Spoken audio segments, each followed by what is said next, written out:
Assalamualaikum dan selamat datang ke dalam channel aku, channel Aswa. So dalam aku rasa dah lama dah aku tak upload video dalam channel aku ni. Berbulan lah, aku rasa berbulan dah aku tak upload. Jadi apa yang memanggil aku untuk upload semula video, sebab aku nak berkongsi, sekadar berkongsi lah. Ini adalah sekadar perkongsian aku kat hampa semua penonton, di mana aku nak kongsikan ke hampa yang aku baru sahaja membuat pembedahan membuang pundi hempedu. Sebab apa aku boleh buang pundi hempedu tu? Sebabnya terdapat batu dalam pundi hempedu tu. Okey, sebelum aku move forward, cerita aku berkenaan dengan pengalaman aku buang aku punya pundi hempedu ni. Bukan aku buang lah, doktor lah bang. Aku nak bawa hampa rewind sikit. So kepada hampa yang mana aku rasa macam kisah aku ni macam bosan ke apa, boleh sikit ataupun kalau rasa macam tak mau tengok pun ikut suka hampa lah. Okay, cuma mungkin agak panjang sikit lah, sebab aku nak bring backward cerita kisah aku ni, macam mana daripada flow orang kata flow cerita ni, daripada sebelum aku dapat tahu yang aku mengalami ada batu dalam pundi hempedu aku lah. Dalam bahasa Inggeris dia panggil gallbladder. Cah pada anda dapat surat doktor tu kan tulis gallbladder ni apa? Google tengok. Oh, pundi hempedu. Okey, hempedu lah tu. Gallbladder. Okey, boleh orang kata boleh diagnos lah, doktor boleh tahu yang terdapatnya batu dalam hempedu aku ni. First sebab sebelum aku pergi ke hospital tu, aku mengalami kesakitan dekat perut aku ni. Dekat dia bahagian tengah-tengah ni, aku rasa perut ni sakit. So sakit dia tu memang macam tak boleh bawa bincang. Dia punya sakit tu memang tahap-tahap yang agak menggelupuk. Tapi aku start rasa sakit tu sebab aku rasa dekat office. Jadi yalah, nak cover handsome, nak cover, takkan nak mengelupuk dalam office. Jadi aku balik rumah tu memang aku berkurung dalam bilik seorang-seorang. Aku memang duduk kelupuk, pusing kanan, pusing kiri, duduk. Dia punya sakit tu memang tak boleh bincang. Jadi lepas tu wife aku balik. Jadi malam tu lepas maghrib tu barulah wife aku bawa aku pergi ke unit kecemasan ke hospital. Okey, sakit tu apa yang aku rasa tu, aku sangkakan itu adalah apa sakit biasa ataupun gastrik. Aku rasa macam gastrik biasa lah. Okey, macam mana aku rasa aku boleh kata tu macam gastrik biasa? Inilah aku nak bawa hampa ke backwards, nak rewind sikit kisah ni sebelum aku sambung cerita yang mana aku dapat tahu kata ada batu ni. So aku bagi teaser dulu lah, lagi hampa tak faham lah. Kalau aku bawa hampa ke awal cerita tu, hampa tak faham lah siapa yang aku nak cerita pada awal tu. So aku nak rewind balik. Okey, dia berkenaan dengan ni jugalah, gastrik tadi lah, gastrik. Okey, waktu ni lama lah, dalam beberapa puluh tahun dah. Aku rasa dalam 10 tak tahulah 12 tahun ke. Waktu tu dalam aku belajar waktu diploma dulu lah, diploma dekat Ipoh waktu tu. Lebih kurang tahun 2008 ke 2009 macam tu lah, aku pun tak ingat. Waktu tu aku dekat Ipoh, belajar kat Ipoh, dekat rumah sewa. Kat situ adalah pertama kali aku rasa aku sakit perut. Bukan sakit perut jerit tu, itu tak. Maksud aku rasa sakit yang macam mana aku rasa sakit yang aku dapat sebelum diagnos batu tu lah. Rasa ada sama itu. Waktu aku rasa waktu diploma tu, itu pertama kali aku rasa yang sakit perut tu. Jadi aku sakit tu buatkan aku tak boleh nak tidur. Dia jadi dalam tengah-tengah malam ke awal pagi macam tu, dalam pukul 2-3 macam tu lah. Seingat aku lah, sebab aku ingat sebab dia mengganggu tidur aku. Dia ganggu tidur aku. Jadi sakit dia memang aku tak boleh nak duduk. Sakit memang sangat-sangat sakit, aku tak boleh nak explain. Jadi aku tak tahu apa punca sakit tu. Jadi waktu zaman tu aku Google. Aku tengok apa punca sakit tu, dan antara punca yang aku rasa aku boleh ambil antara banyak-banyak barangkalian tu adalah gastrik. Sebab macam mana aku boleh kata tu gastrik, sebab apa yang aku alami tu sama macam punca-punca yang Google tu habaq lah. Di mana aku rasa macam aku tak makan, yalah biasalah duduk jauh pada family ni kan. Macam aku duduk kat rumah sewa, malah kalau kita duduk dengan family, ada mak ni kadang hari-hari mak kita ni masak kan. So bila hari-hari mak kita masak ni, so kita selalu ada makanan lah. Kita pagi ada makanan, tengah hari makan, silap-silap apa, setiap masa tu makan kan. So bila aku berjauhan dengan family ni, jadi pemakanan ni kita kena survive sendiri lah kan. Takkan nak harap maut kan. Jadi bila dah survive sendiri, duit pun nak jimat, jadi makan pun jadi tak menentu lah. Bila jadi tak menentu ni, ada masa kita makan, ada masa kita tak makan. Jadi perut kita tu bila dah, sebelum ni kita sentiasa dengan proses makanan, tapi bila-bila dia masuk fasa yang tiba-tiba tak makan, jadi perut kita tu macam terkejut lah kan. Bila dia terkejut, jadilah main sakit tu. So aku assume tu gastrik lah, sebab aku tengok punca-punca gastrik lah, sebab ada yang jenis tak makan. Okay, so aku assume waktu diploma tu memang aku jarang makan. Kadang tu sehari tu sekali je makan. Sampai nak jimat tu, ayak pun aku bantai ayak paim. Ni betul, ni kisah betul. Ayak dia punya dahaga tu tahap nak jalan jauh daripada apartmen tu, nak pergi ke kedai runcit, nak jalan kaki tu jauh nak ke kedai. Jadi solution dia tengah-tengah malam pula tu, kedai pun of course tutup kan, 7E pun tak ada dekat tu. Jadi solution dia dah dahaga tu, aku bantai minum ayak paim. Okey, yang tu kisah lain lah. Itu aku bukan nak cerita kisah hidup aku waktu di rumah. Aku cuma nak cerita berkenaan dengan sakit tu. So first aku rasa sakit gastrik tu waktu tu lah. So aku assume itu adalah gastrik waktu 2007 ke 2008 tu. Kemudian moving forward, lepas pada tu, sekali tu aku rasa sakit tu, dan aku tak pernah rasa sakit dah. Sakit yang gastrik tu lah, aku tak pernah rasa sakit. Dia tak sama dengan sakit perut macam ciri ataupun food poisoning. Dia tak sama macam sakit tu. Dia sakit dia lain. Siapa boleh pernah alami gastrik tu tahulah dia punya sakit tu macam mana. Dia rasa macam ketat perut ni, dia macam tak selesa. Betul. Macam sakit perut, makan poisoning tu lain. Itu lain. Okay, so moving forward, itu adalah pengalaman first aku rasa sakit yang macam tu, gastrik tu. Aku tak pernah rasa dah. Tak pernah rasa moving forward sampailah tahun ni, tahun 2024 ni. Bayangkan, daripada dulu 2008, 2009 macam tu lah, sampailah 2024. So tahun sekarang ni 2024 ni baru aku dah start datang balik rasa sakit tu. Mana benda tu baru-baru ni juga aku rasa terjadi tu, lebih kurang dalam sebulan atau 2 bulan lepas macam tu, seingat aku. Dan sakit tu menyerang. Bila dia sakit tu menyerang tu, aku mengingatkan balik seolah sakit tu sama macam yang aku first kena attack dulu waktu diploma dulu lah, zaman dulu, dalam 15 tahun dulu. Macam mana aku boleh tahu? Sebabnya sakit tu adalah sakit yang tersendiri. Sakit tu yang macam aku cerita tadi lah, sakit dia tak sama macam sakit perut biasa macam ciri ataupun keracunan makanan. Dia bukan sakit macam tu, dia ada sakit yang tersendiri. So bila sakit tu menyerang aku bulan tahun ni, dan benda tu mengingatkan aku balik macam sakit aku waktu first kena dulu, waktu berbelas-belas tahun dulu. Jadi bila sakit tu menyerang balik, aku anggap benda tu just gastrik biasalah, gastrik kan, macam aku kena dulu. So aku anggap benda tu adalah gastrik.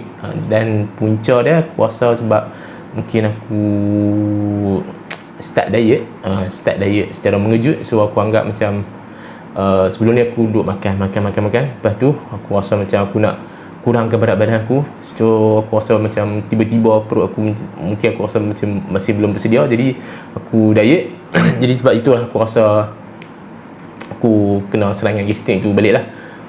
Dia sama macam dulu juga, dia jadi waktu malam, tengah malam, dia mengganggu tidur aku. Dia sakit tapi tak lama. Aku rasa dalam sejam ke 2 jam macam tu lah. Sejam ke 2 jam macam tu lah dia punya sakit tu. Lepas tu dia hilang. Okey lah, tak apa. Kemudian serangan yang kedua menyerang waktu dalam bulan yang sama, kalau tak silap, cuma minggu lain. mingguan. Dalam tahun ni saja aku kena serangan 4 kali lah. 4 kali. Bayangkan waktu first dulu gastrik kan aku kena tu, nak sampai ke tahun 2024 ni mengambil masa lebih kurang 15 tahun. Aku letak 15 tahun lah, aku tak tahu dah exact tahun, 15 tahun. Jadi bayangkan 2024 ni bila 4 serangan tu terjadi dalam masa yang terdekat lah, masa yang terdekat. First, kemudian serangan kedua, ketiga dan keempat tu dia dalam masa yang sangat-sangat terdekat. Macam tanda-tanda kiamat pula, macam tanda-tanda kiamat besar lah. Bila dah dia berlaku yang first, yang kedua, ketiga tu akan berterusan berlaku. Tu sajalah bagi contoh. Dia jadi macam masa 4 serangan tu dalam jangka masa yang sangat-sangat dekat. Okey, serangan yang kedua ni berlaku lepas aku makan terlalu banyak. Waktu tu aku sedar, waktu tu aku balik pada kerja. Aku ni jenis kalau balik kerja aku jenis lapar. Bila lapar dan bila aku nak makan malam yang berat tu, biasanya aku akan makan sekali dengan wife lah, wife dengan anak-anak sekali.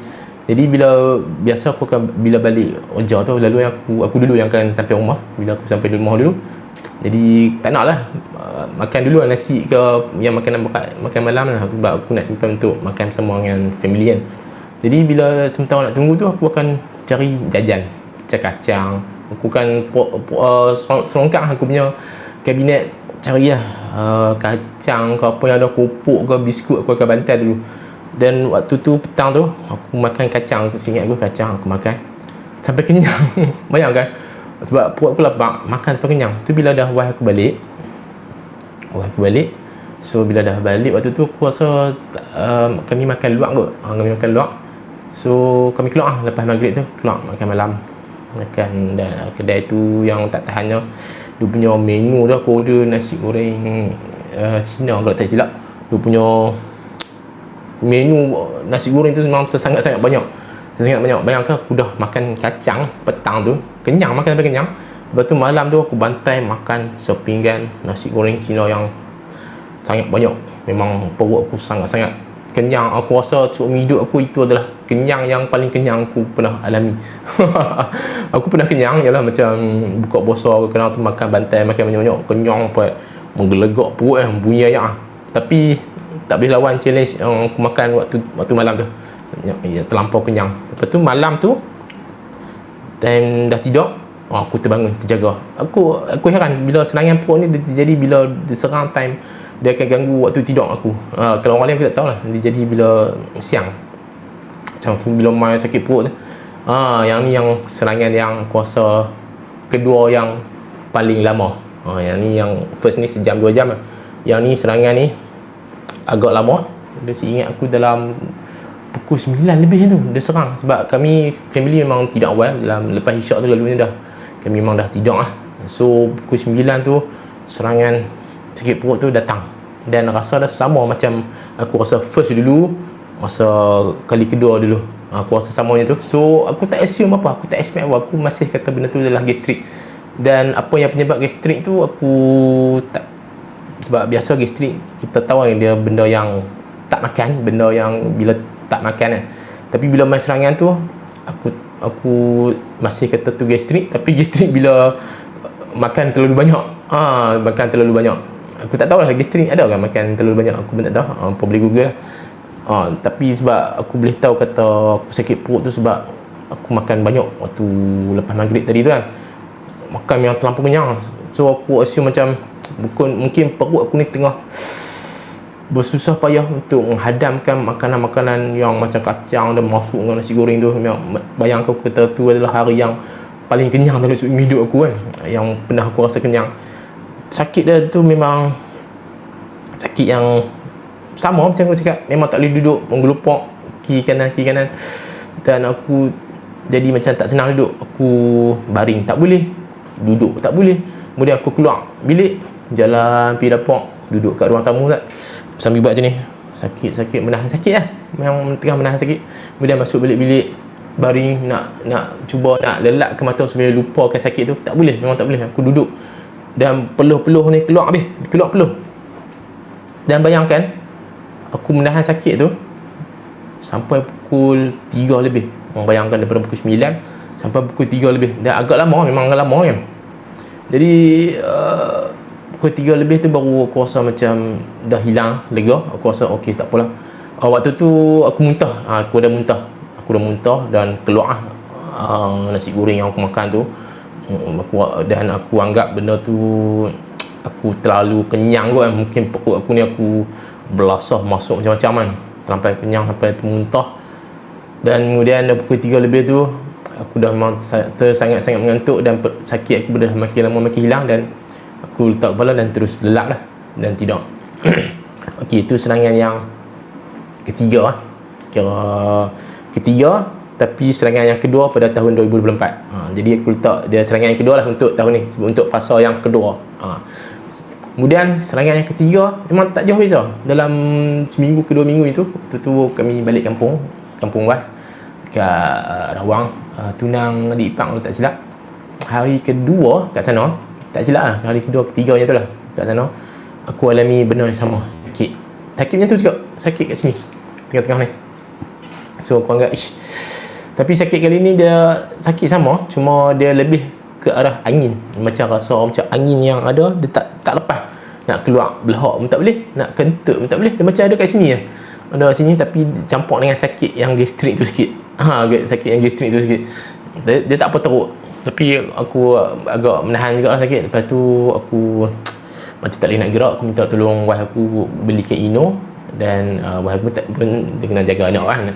Jadi bapa mertua aku lah, dia tolong belikan Ino sebab aku rasa macam ada angin. So lepas aku minum Ino tu, Ino Halia aku tak silap, aku minum Ino tu, kemudian lega dalam 15 minit tu terus lega. So angin pun hilang dan sakit perut tu dia macam tak apa ada, tapi masih ada, dia rasa sikit-sikit, dia macam bekas. Dia mungkin seolah-olah macam kita kutih kulit kita. Contoh kita dah sakit lama, bila lepas tu kita rasa sakit lagi kan. Dia rasa macam tu lah. Seolah-olah macam sakit tu dah tak ada, tapi dia macam bekas sakit tu ada. Macam tu lah aku nak explain, tak tahu kan. Benda tu yang aku, sebab tu aku kata video ni aku just nak explain aku punya pengalaman aku. Jadi bila minum yang Ino tu lega. So aku anggap mungkin angin kot. Selama ni aku rasa macam gastrik ni mungkin campur dengan angin sama kot. So adalah lebih Ino tu. So tak apalah. Serangan yang keberapa tadi? Kena tadi? Ketiga kan? Ketiga. Yang ni yang waktu first kena tu, yang aku cakap diet. Yang kedua makan terlalu kenyang. Yang ketiga dekat kampung wife. Okey, yang keempat ni so dah balik ke, start balik lah kat rumah aku balik. Dah waktu ni waktu tengah bekerja. So sambung balik macam first minute yang aku cerita awal tadi tu. So sampailah kat kisah ni yang keempat. Serangan yang keempat pada tahun 2024 ni. Jadi waktu tu aku tengah kerja. Waktu tu tak tinggal berapa minit lagi nak balik. Dalam 10 minit je tu nak balik. Serangan sikit perut tu damai kat aku. Waktu dalam 5 suku macam tu, dah serangan sakit tu dah mai. Dan aku rasa mai pula dah sakit ni, gastrik ni kan. Tengok. Lepas tu waktu dah 5.30 tepat tu, member Kulban dah bersiap nak balik. Dan mereka tengok muka aku macam tengah menahan sikit. Mereka bertanya, Aswar awak okey tak? Kata aku kata okey. Aku cakap aku sakit perut macam gastrik tu. Gastrik lah. Tak apa. Lepas lalu balik lambat pada aku. Lalu kalau kata 5.30 aku yang antara orang yang keluar dulu lah. Tapi bila hari tu macam aku cakap sagi aku balik, aku nak duduk dulu sebab tengah sakit kan. Lepas tu lepas tu kata tak apalah. Lepas kata tak apa, kami balik dulu. Kata tak apa, balik dulu. Balik dulu. Aku pun tengah pegang perut, pusing sana pusing ni. Lepas tu dalam setengah jam ni aku duduk dalam ke-6 je tu, aku ambil kunci balik rumah naik motor kan. Sampai rumah aku masuk, terus aku duduk dalam bilik kurung seorang-seorang sebab aku tak tahan. Sakit ni sakit yang sangat-sangat dah kan, So serangan yang kali keempat ni adalah serangan yang paling sakit. Serangan yang last ni, serangan yang paling sakit Aku duduk dalam bilik ni studio ni. Aku duduk, dia ada tilam kat sini. Aku menggelupuk seorang-seorang, pusing kanan, pusing kiri, duduk pula baring. duduk. Aku tak buka aircon waktu tu, aku rasa macam meremang, berpeluh. Dia berpeluh tapi bukan berpeluh yang kita perlukan aircon nak sejuk syok-syok tu kan. Tak, dah rasa macam tak buka pun tak apa, dia jadi macam bercampur demam, bercampur sakit kan. Bila sakit ni dia jadi macam tak fikir benda-benda tu kan, lupa sakit. Kemudian aku dapat idea sebab aku teringat aku minum Ino waktu serangan aku ketiga kat rumah kampung wife aku tu. Aku minum Ino dalam 10 minit lega kan, dalam 15 minit yang tu lega. So aku pun alhamdulillah tengok ada Ino lebih, aku pun buat Ino, minum tak habis pun minum dalam suku itu. Sakit. Kemudian sambung minum sambil menerak. Aku dah sakit tengah menerak macam tu, minum. Aku waktu tu dia rasa lebih daripada yang kali ketiga tu. Dia rasa macam ada angin, ada benda lah kat sini. Rasa ketat sangat-sangat perut tu. Dia rasa cekang, ketat. Dia rasa macam berdenyut, macam kena hirih pisau. Dan angin yang duduk dalam ni yang tak keluar-keluar. Dia rasa sakit yang sangat-sangat lah. Dan ada juga aku terbaca artikel tu, sakit batu empedu ni sakit yang lebih sakit daripada orang beranak. Yang tu aku tak tahulah. Aku tak nak lah overclaim. Aku tak nak beranak. Mungkin orang yang pernah sakit mengandung ataupun beranak tu, yang pernah alami sakit empedu tu, so mereka adalah yang boleh clarify benda tu, sama ada boleh lagi sakit daripada mereka beranak ataupun benda tu beranak tu sakit lagi. So aku tak boleh nak clarify lah sebab aku tak pernah nak beranak. So sakit dia memang sakit. Berapa banyak perkataan sakit apa boleh bilang. Sebab aku nak cerita betapa sakitnya. Kemudian macam biasa, sebab macam aku cerita sebelum tu, bila balik kerja aku lalu sampai rumah dulu lah. Kemudian wife aku pun sampai rumah, kemudian bersiap mandi. Aku tak mandi waktu tu. Aku betul-betul tak larat. Memang wife aku dah bersiap apa semua. Dia bawa aku pergi hospital lah. Pergi unit kecemasan. So pergi unit kecemasan lah kat hospital Sultan Abaya kerajaan lah. Kemudian pergi situ, aku kena turun seorang lah. Wife aku tak boleh nak tolong sebab ada anak kecil. Jadi dia tunggu dalam kereta. So aku kena pergi seorang lah, daftar.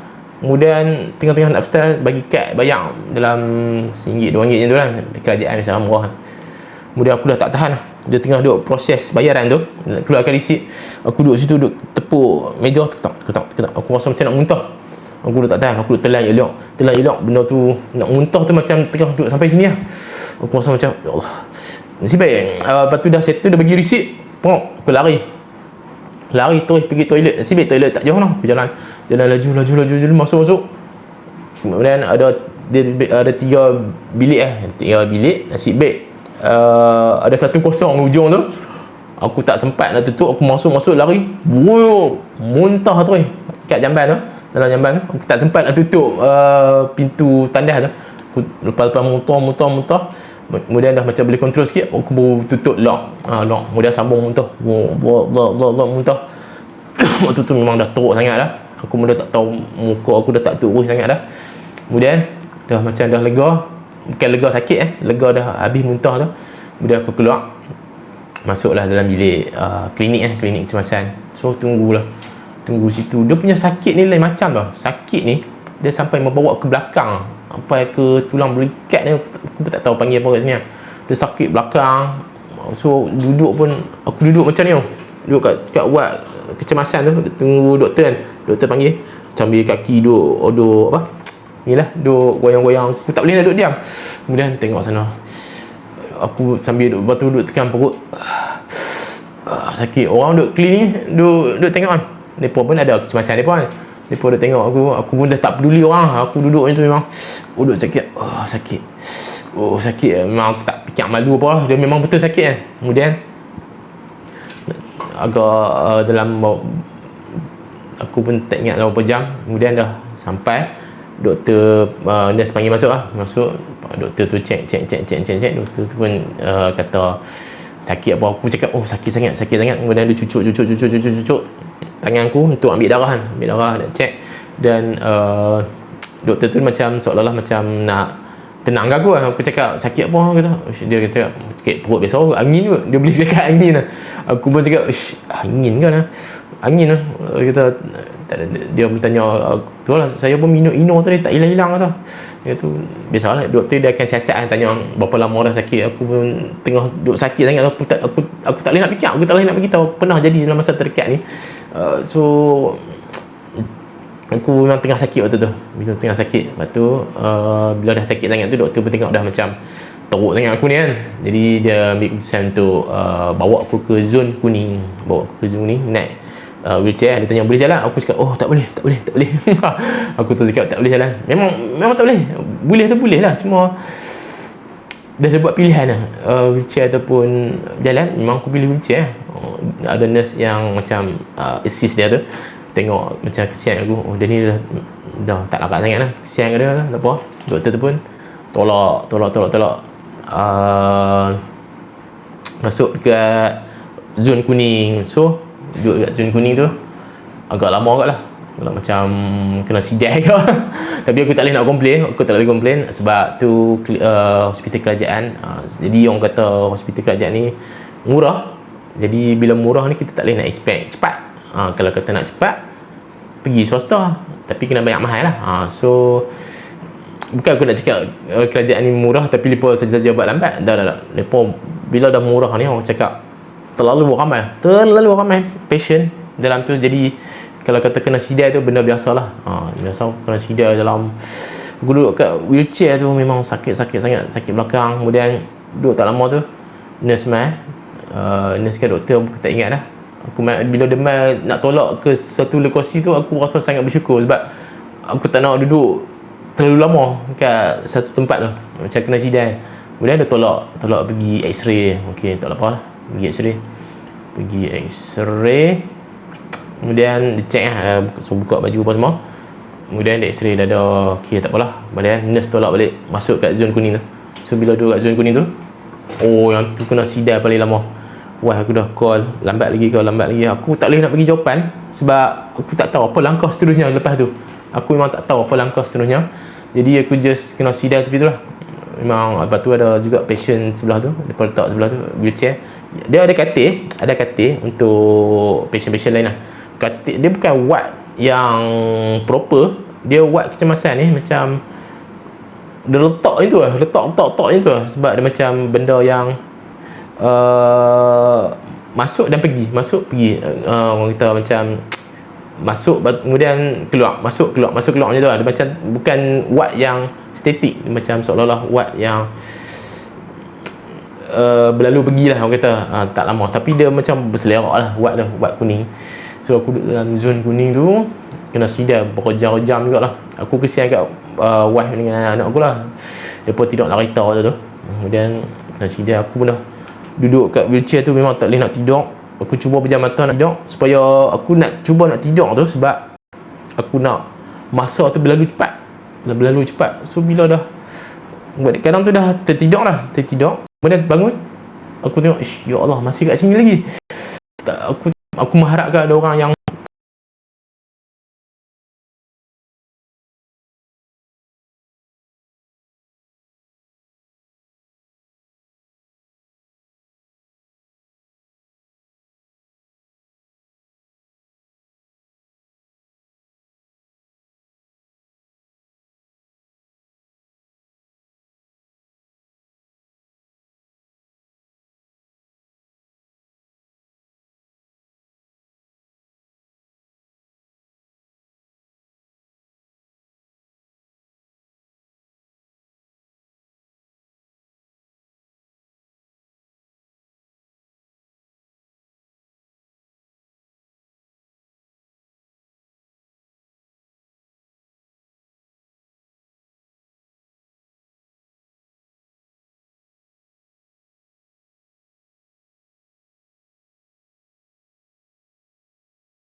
jam, berjam-jam sampai masa tu bila dah lama sangat.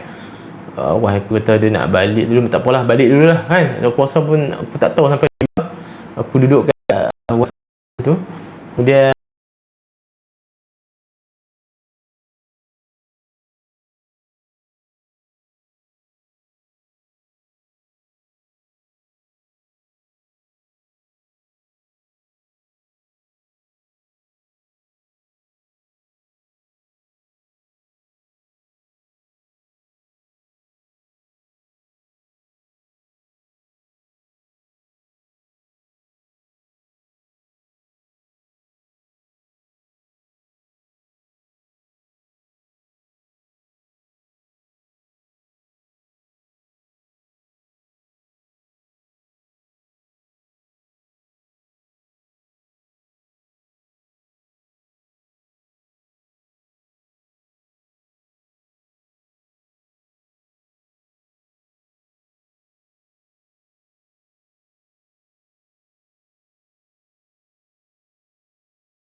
kemudian duduk waktu first tu aku duduk buat tu bilik seorang, jadi lepas tu duduk tak lama tu, kemudian dia panggil ultrasound, so pergilah buat ultrasound. Bila buat ultrasound tu check lah, dia sama macam scan yang kedua tu, CT scan tu, macam check baby tu. Ini pun sama, dia macam letak cairan tu, check dan nampak lah. Dia cari nampak, ui banyak. Nurse tu mula-mula buat nampak banyak, kemudian datang, tak pasti nurse ataupun doktor, kemudian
duduk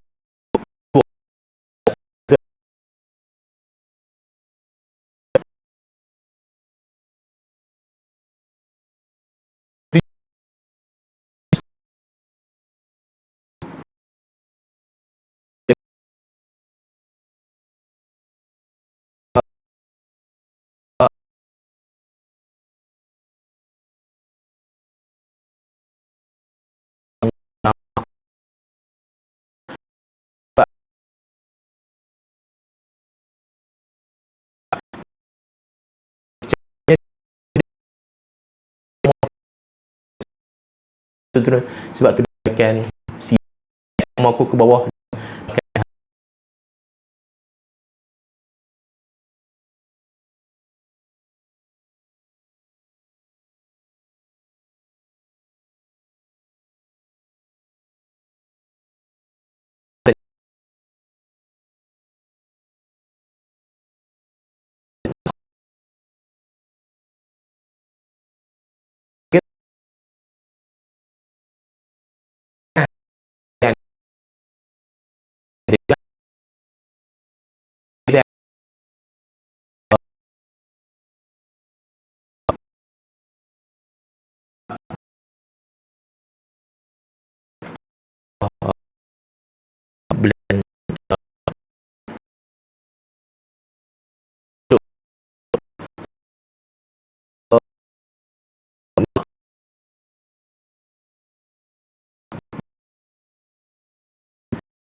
lah, nampak macam orang pesakit-pesakit lain, nampak macam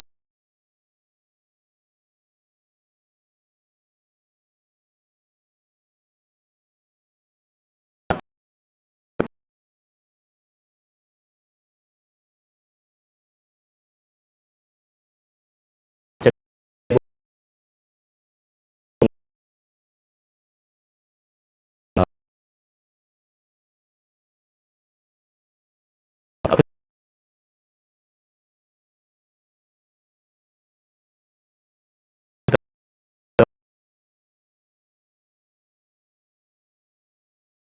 ya, so, mungkin pukul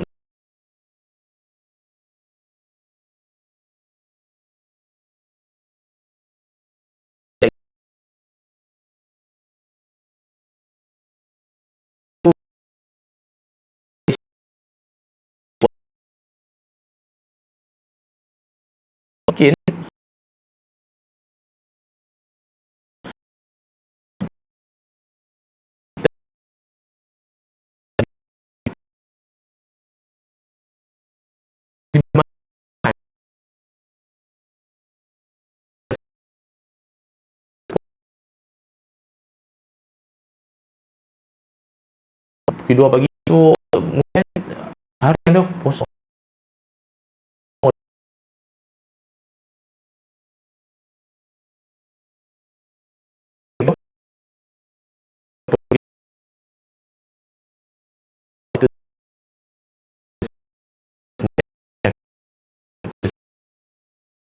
Boleh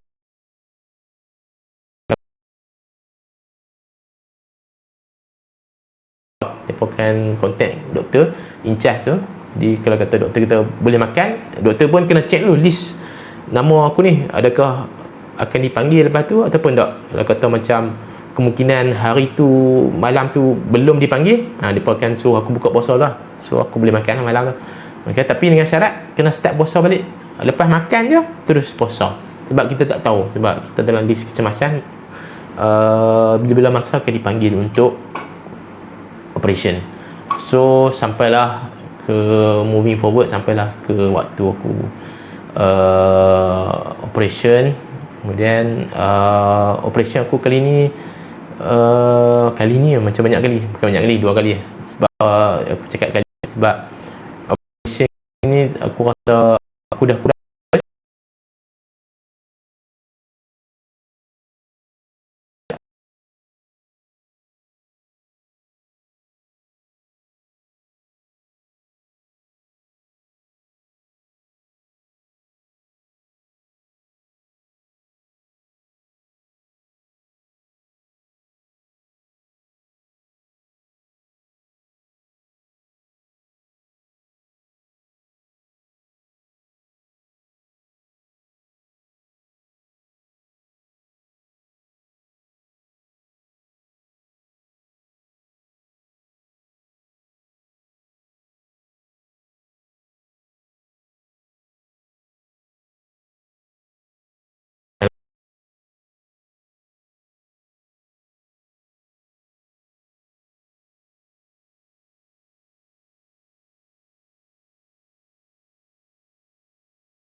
kali dekat tu.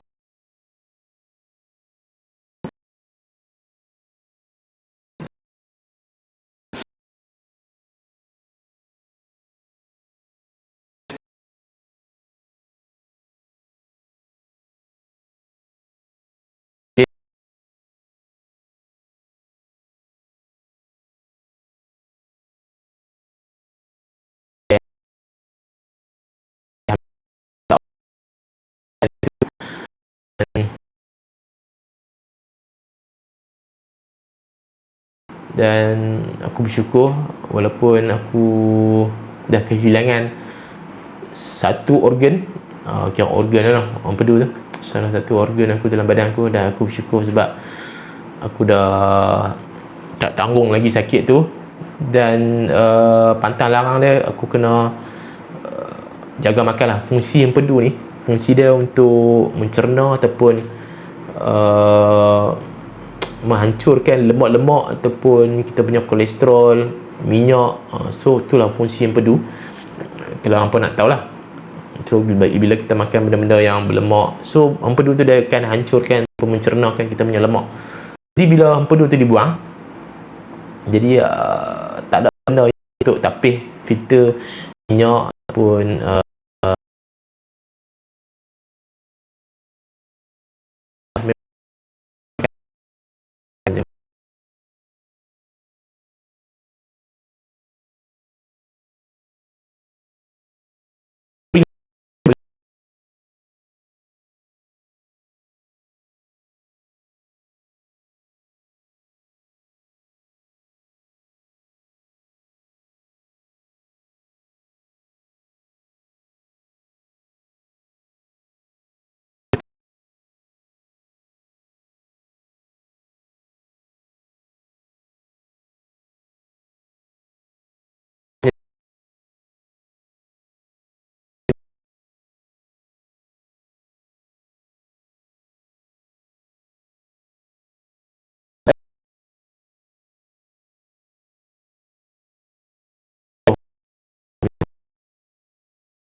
Jadi kepada hampa, kepada hampa yang tengok video ni, yang mana ada pengalaman buang pundi empedu juga, cuba hampa kongsi dekat ruangan komen apa yang hampa rasa, dan hampa nak kongsi panjang lebar pun ikut hampa lah. Hampa tulis panjang lebar, dan mana yang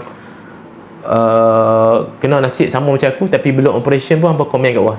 Apa yang hampa nak tahu ke apa ke, tapi aku boleh explain dengan cara pengalaman aku je lah, sebab aku pun baru lepas seminggu. Cara operation aku lupa nak explain. Dia tebuk 3 dekat perut aku ni, 1 dekat tengah, kemudian tepi sikit, kemudian dekat pusat aku. Yang keempat tu dia tebuk untuk keluarkan dia punya ayak besar. So aku tak tahulah antara 3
bayangkan batu ni ada dalam badan aku, dalam empedu aku ni.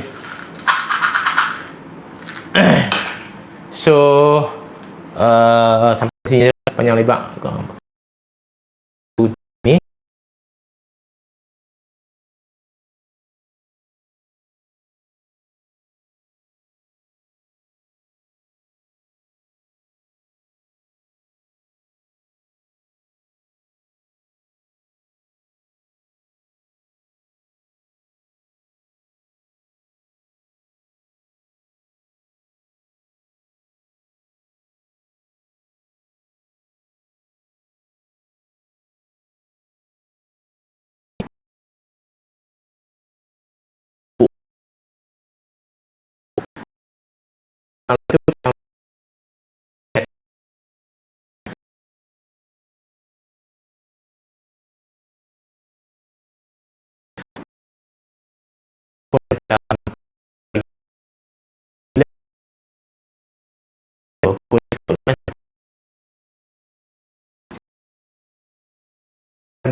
Pundi empedu ada batu.